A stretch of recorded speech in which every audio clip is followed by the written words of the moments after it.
भाग, समय का भेद और हमारी असावधानी कई बार हमें समस्या में डाल देती और हमें पीड़ा पहुंचाती। फिर हम कभी अपने मित्रों से, कभी अपने आप से, कभी ईश्वर से केवल एक ही प्रश्न पूछते हैं कि क्यों, मेरे साथ ही ऐसा क्यों हुआ?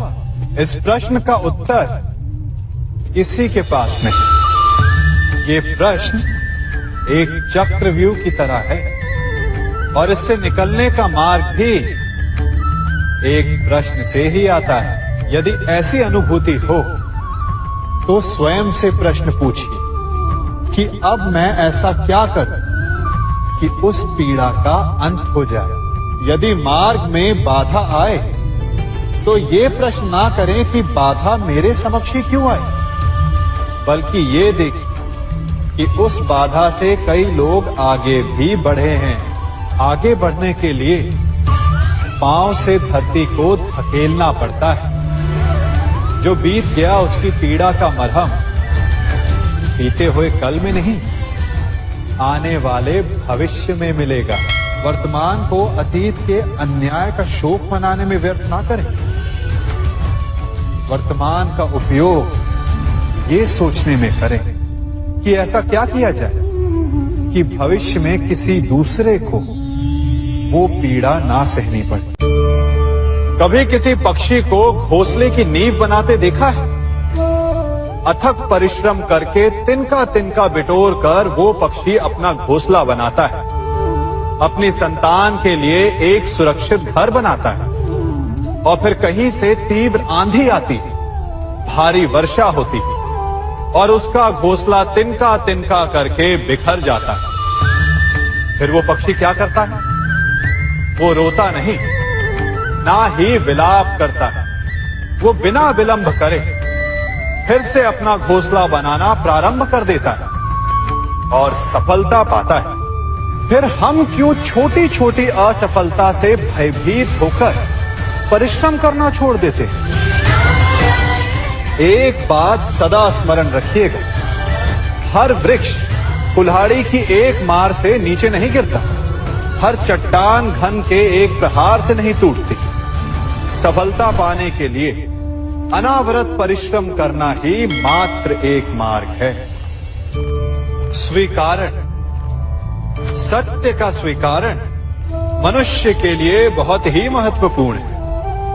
जब तक मनुष्य सत्य को स्वीकार नहीं करता, उसे असत्य से लड़ने की शक्ति प्राप्त नहीं होती। जब आप भोजन करते हैं तो क्या होता है? आपका पेट स्वीकारता है कि वो भर चुका है और आप भोजन करना बंद कर देते हैं। जब आपको निद्रा आती है तो क्या होता है? आपका मन स्वीकारता है कि आपका शरीर थक चुका है और उसे विश्राम की आवश्यकता है। उसी प्रकार जब आपको किसी व्यसन को रोकना हो तो आपको स्वीकारना पड़ता है कि बहुत हो चुका, चाहे वो लालच हो या मदिरापान। उस व्यसन का त्यागना तभी प्रारंभ होता है जब आप ये स्वीकार कर लेते हैं कि आप उस व्यसन के बंधक हैं। हम में से ऐसा कोई नहीं जिनकी परछाई उनसे दूर रहती। हमारी परछाई सदैव हमारे साथ रहती है। कदाचित हमारी परछाई हमारे कर्मों के फलों का संकेत है। कदाचित इसी कारण कई बार हमें अपनी परछाई से भय भी लगता है, परंतु इस भय से निवारण पाने का एक साधन अवश्य है। वो है सूर्य की ओर मुख करना या किसी प्रकाश के स्रोत की ओर मुख करना, क्योंकि तब हमें हमारी परछाई दिखाई नहीं देती। यदि इसे जीवन के संदर्भ में देखें तो ये प्रकाश का स्रोत शुभ कर्मों की चेतना है।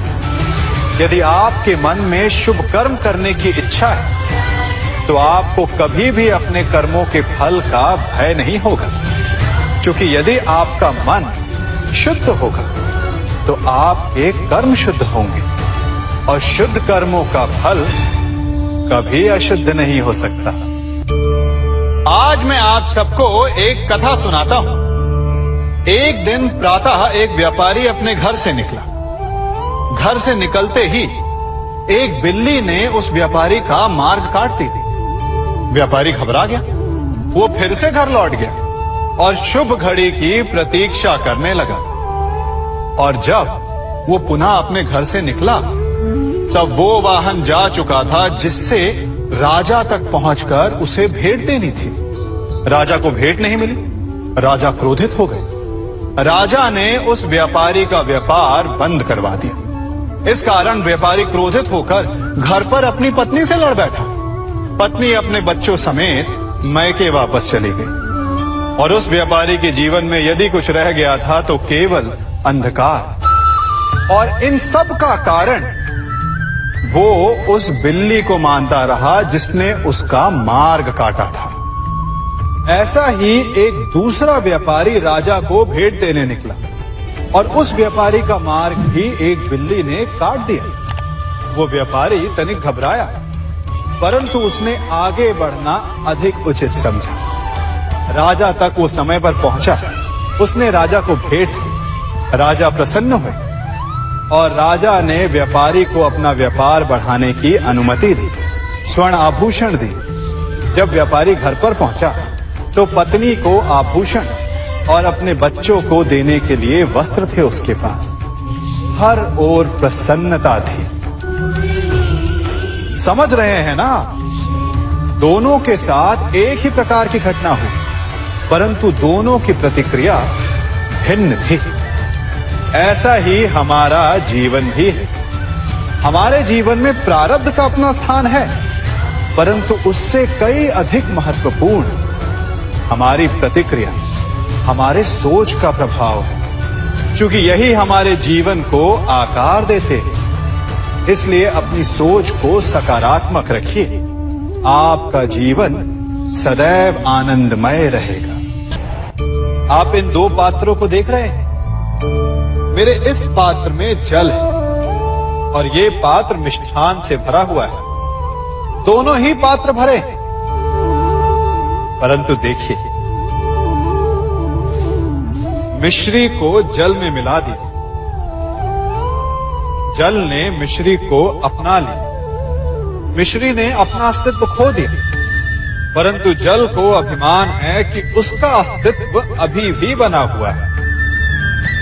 परंतु जो इस जल को चखेगा उसे अवश्य पता चल जाएगा कि ये जल अब वो जल नहीं रहा, ये अब शरबत बन गया।